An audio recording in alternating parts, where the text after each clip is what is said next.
Welcome to this powerful journey through the Gospel of Mark, where we witness the beginning of Jesus' public ministry, his authority over demons, diseases, and even sin itself.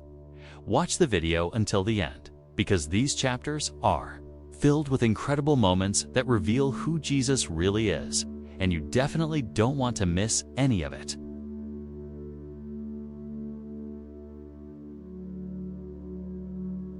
And they came to the other side of the sea, into the country of the Gerasenes.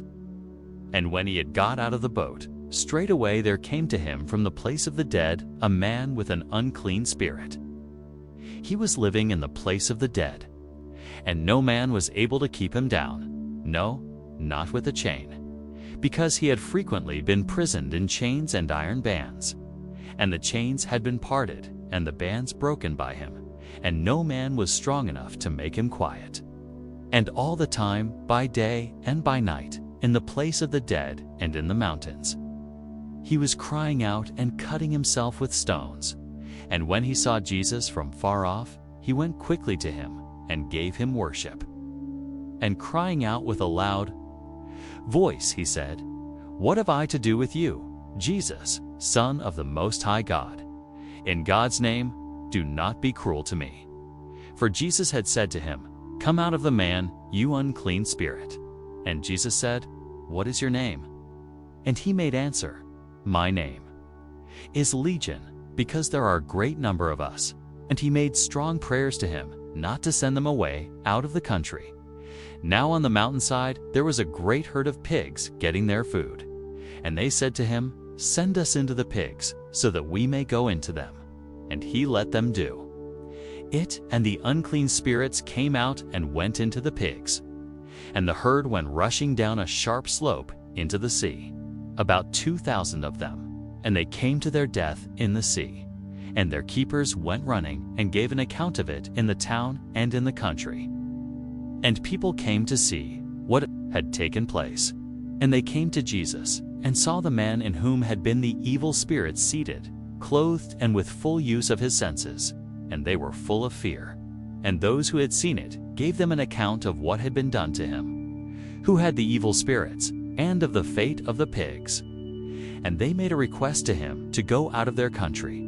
And when he was getting into the boat, the man in whom had been the evil spirits had a great desire to come with him. And he would not let him, but said to him, "Go to your house, to your friends, and give them news of the great things the Lord has done for you, and how he had mercy on you."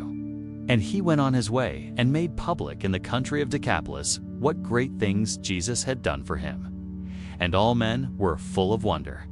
And when Jesus had gone over again in the boat to the other side, a great number of people came to him, and he was by the sea. And one of the rulers of the synagogue, Jairus by name, came, and seeing him, went down at his feet and made strong prayers to him, saying, "My little daughter is near to death. It is my prayer that you will come and put your hands on her, so that she may be made well and have life." And he went with him, and a great number of people went after him and came round him. And a woman who had had a flow of blood for 12 years, and had undergone much at the hands of a number of medical men, and had given all she had, and was no better, but even worse, when she had news of the things which Jesus did, went among the people coming after him, and put her hand on his robe. For she said, "If I may only put my hand on his robe, I will be made well." And straightway the fountain of her blood was stopped, and she had a feeling in her body that her disease had gone, and she was well. And straightway Jesus was conscious that power had gone out of him. And, turning to the people, he said, "Who was touching my robe?" And his disciples said to him, "You see the people round you on every side, and you say, 'Who was touching me?'" And on his looking round to see her who had done this thing, the woman, shaking with fear, conscious of what had been done to her, came, and falling on her face before him, gave him a true account of everything. And he said to her, "Daughter, your faith has made you well. Go in peace and be free from your disease." And while he was still talking, they came from the ruler of the synagogue's house, saying, "Your daughter is dead. "Why are you still troubling the master?" But Jesus, giving no attention to their words, said to the ruler of the synagogue, "Have no fear, only have faith." And he did not let anyone come with him, but Peter and James and John, the brother of James. And they came to the house of the ruler of the synagogue, and he saw people running this way and that, and weeping and crying loudly. And when he had gone in, he said to them, "Why are you making such a noise and weeping? The child is not dead, but sleeping." And they were laughing at him. But he, having sent them all out, took the father of the child and her mother and those who were with him, and went in where the child was, and taking her by the hand, he said to her, "Talitha cumi," which is, "My child, I say to you, get up." And the young girl got up straight away, and was walking about, she being 12 years old. And they were overcome with wonder. And he gave them special orders that they were not to say anything of this. And he said that some food was to be given to her. If you're still watching this video and finding these insights useful, and if you haven't subscribed yet, I highly recommend subscribing and turning on the bell icon so you don't miss future episodes. Your support helps us continue creating inspiring scripture-based content.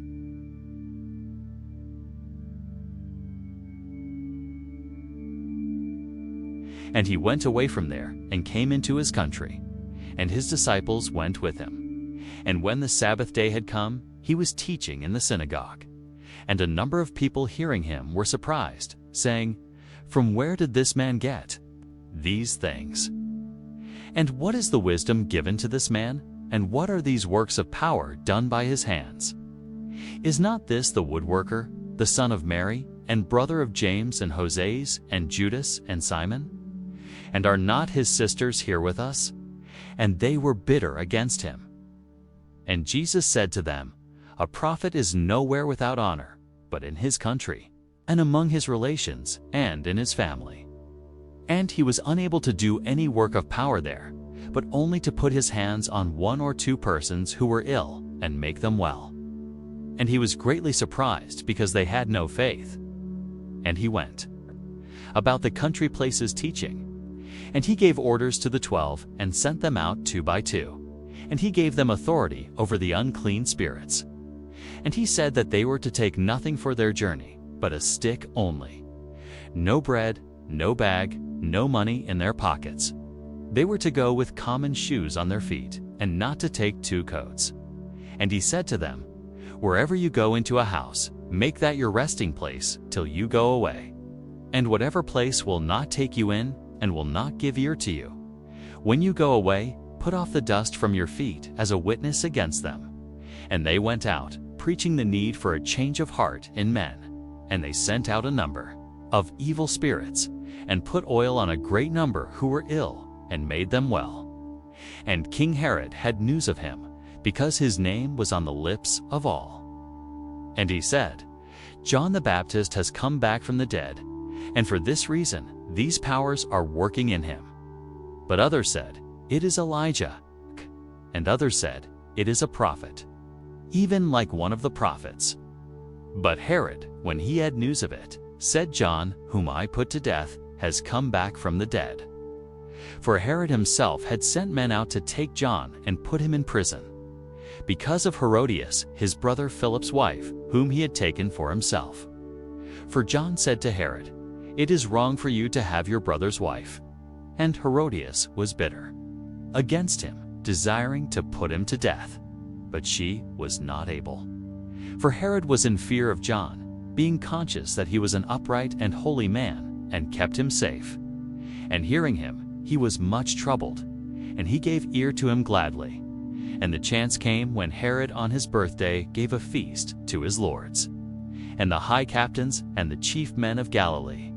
And when the daughter of Herodias herself came in and did a dance, Herod and those who were at table with him were pleased with her. And the king said to the girl, "Make a request for anything, and I will give it you."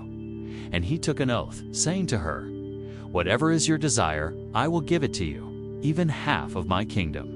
And she went out and said to her mother, "What is my request to be?" And she said, "The head of John the Baptist." And she came in quickly to the king and said, "My desire is that you give me straight away on a plate the head of John the Baptist." And the king was very sad. But because of his oaths and those who were with him at table, he would not say no to her. And straightway the king sent out one of his armed men and gave him an order to come back with the head.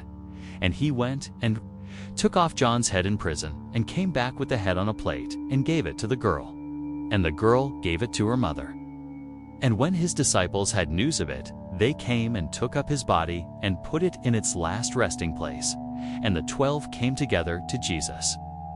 And they gave him an account of all the things they had done, and all they had been teaching. And he said to them, "Come away by yourselves to a quiet place, and take a rest for a time." Because there were a great number coming and going, and they had no time even for food. And they went away in the boat to a waste place by themselves. And the people saw them going, and a number of them, having knowledge who they were, went running. They're together on foot from all the towns, and got there before them. And he got out and saw a great mass of people, and he had pity on them, because they were like sheep without a keeper. And he gave them teaching about a number of things. And at the end of the day, his disciples came to him and said, "This place is wasteland, and it is late. Send them away, so that they may go into the country and small towns round about, and get some food for themselves." But he said to them in answer, "Give them food yourselves." And they said to him, "Are we to go and get bread for 200 pence, and give it to them?" And he said to them, "How much bread have you? Go and see." And when they had seen, they said, 5 cakes of bread and 2 fishes. And he made them all be seated in groups on the green grass. And they were placed in groups by hundreds and by 50s. And he took the 5 cakes of bread and the 2 fishes, and, looking up to heaven, he said words of blessing over them. When the cakes were broken, he gave them to the disciples to put before the people. And he made division of the 2 fishes among them all. And they all took of the food and had enough. And they took up 12 baskets full of the broken bits and of the fishes. And those who took of the bread were 5,000 men. And straightway he made his disciples get into the boat and go before him to the other side to Bethsaida, while he himself sent the people away. And after he had sent them away, he went up into a mountain for prayer. And by evening the boat was in the middle of the sea, and he by himself on the land. And seeing that they had trouble in getting their boat through the water, because the wind was against them, about the 4th watch of the night he came to them, walking on the sea. And he would have gone past them, but they, when they saw him walking on the sea, took him for a spirit and gave a loud cry, for they all saw him and were troubled.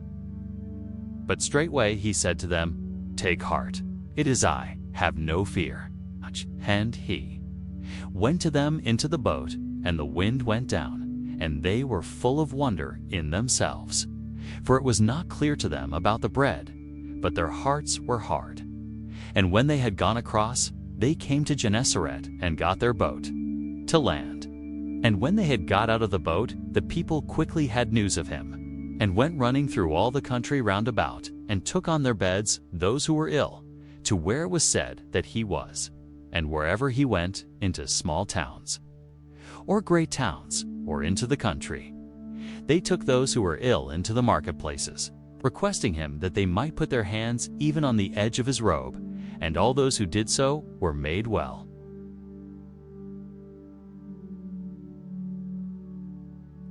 If you're still with us and being blessed by this teaching, don't forget to hit that subscribe button and turn on notifications. It's a small gesture that makes a big difference in helping others discover God's Word.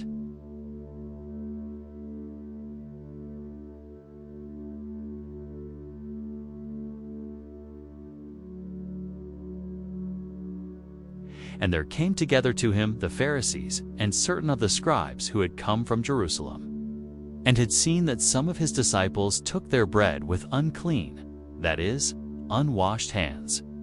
Now the Pharisees and all the Jews do not take food without washing their hands with care, keeping the old rule which has been handed down to them.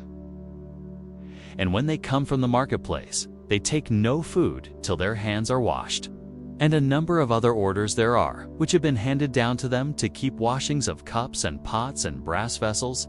And the Pharisees and the scribes put the question to him, "Why do your disciples not keep the rules of the fathers, but take their bread with unwashed hands?" And he said, "Well did Isaiah say of you, 'You false ones, these people give me honor with their lips, but their heart is far from me. But their worship is to no purpose, while they give as their teaching the rules of men. For turning away from the law of God, you keep the rules of men.' And he said to them, 'Truly, you put on one side the law of God, so that you may keep the rules which have been handed down to you.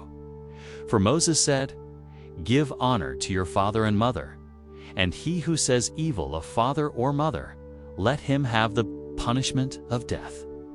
But you say, if a man says to his father or his mother, that by which you might have had profit for me is Corban, that is to say, given to God, you no longer let him do anything for his father or his mother, making the word of God of no effect by your rule which you have given, and a number of other such things you do.' And turning to the people again, he said to them, Give ear to me, all of you, and let my words be clear to you. There is nothing outside the man which, going into him, is able to make him unclean, but the things which come out of the man are those which make the man unclean. And when he had gone into the house away from all the people, his disciples put questions to him about the saying, and he said to them, Have even you so little wisdom? Do you not see that whatever goes into a man from outside is not able to make him unclean, because it goes not into the heart but into the stomach, and goes out with the waste? He said this, making all food clean. And he said, That which comes out of the man that makes the man unclean.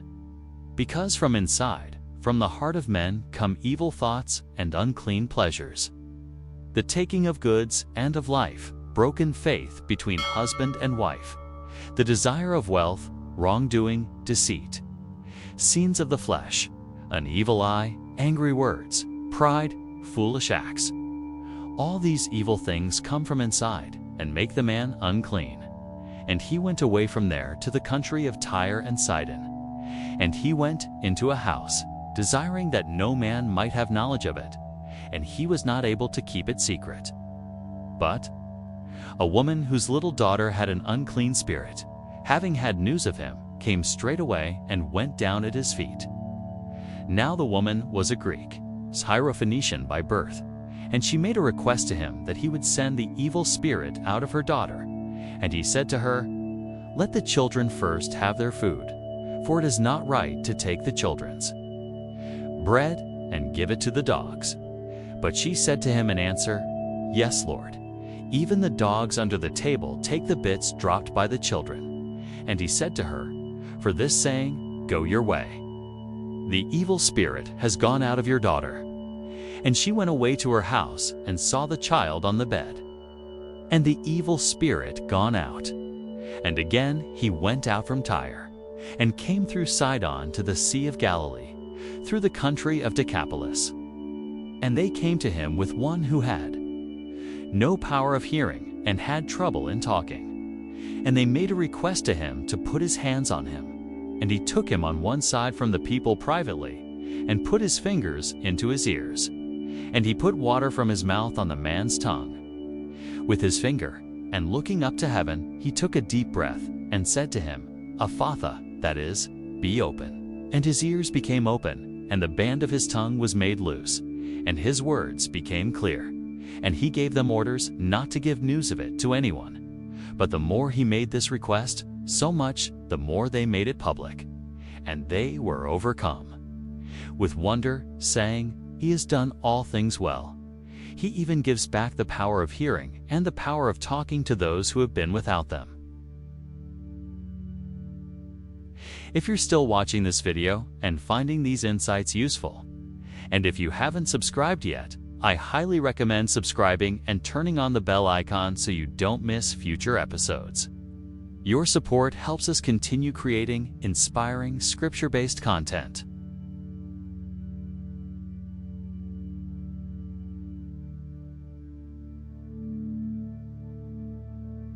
In those days, again, when there was a great mass of people and they had no food, he made his disciples come to him and said to them, I have pity for these people, because they have been with me now 3 days and have no food.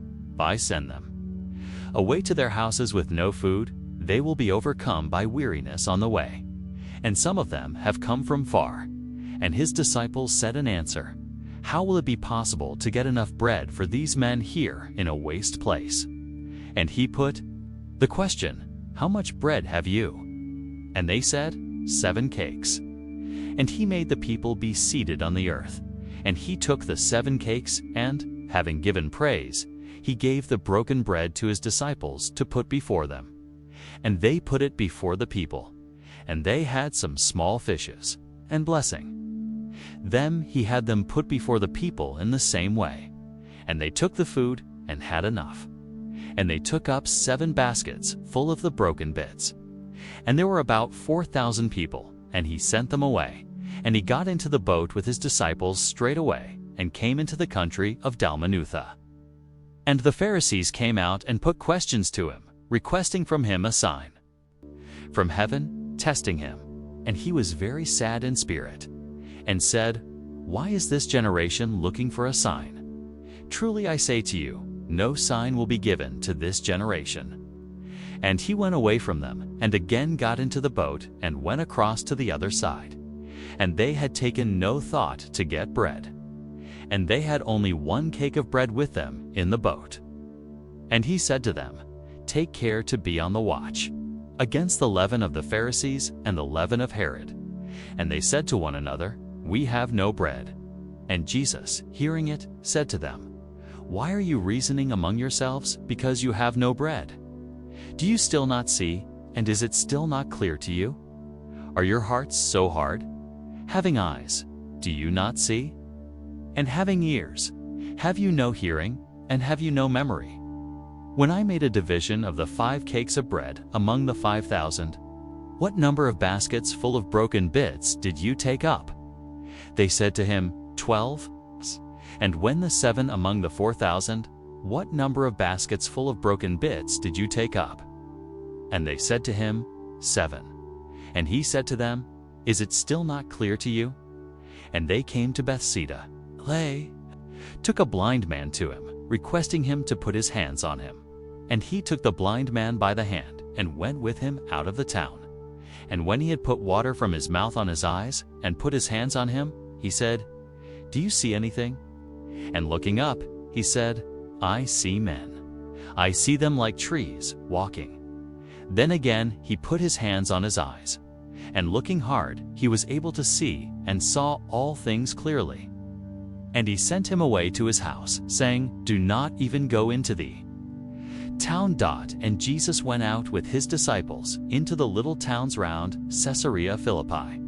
And on the way he put a question to his disciples, saying, Who do men say that I am? And they made answer, John the Baptist, and others, Elijah, but others, one of the prophets. And he said to them, But who do you say I am? Peter said in answer, You are the Christ. And he put them under orders not to say this of him to anyone. And teaching them, he said that the Son of Man would have to undergo much, and be hated by those in authority, and the chief priests, and the scribes, and be put to death. And after 3 days come back from the dead. And he said this openly. And Peter took him, and was protesting. But he, turning about, and seeing his disciples, said sharply to Peter, Get out of my way, Satan, for your mind is not on the things of God, but on the things of men. And turning to the mass of people with his disciples, he said to them, If any man has the desire to come after me, let him give up all other desires, and take up his cross, and come after me. Whoever has a desire to keep his life will have it taken from him. And whoever gives up his life because of me and the good news will keep it. What profit has a man if he gets all the world with the loss of his life? And what would a man give in exchange for his life? Whoever has a feeling of shame because of me and my words in this false and evil generation, the Son of Man will have a feeling of shame because of him when he comes in the glory of his Father with the holy angels. Thank you for watching. Don't forget to like, subscribe, and turn on the bell to stay connected to more Bible teachings that will inspire your walk with God.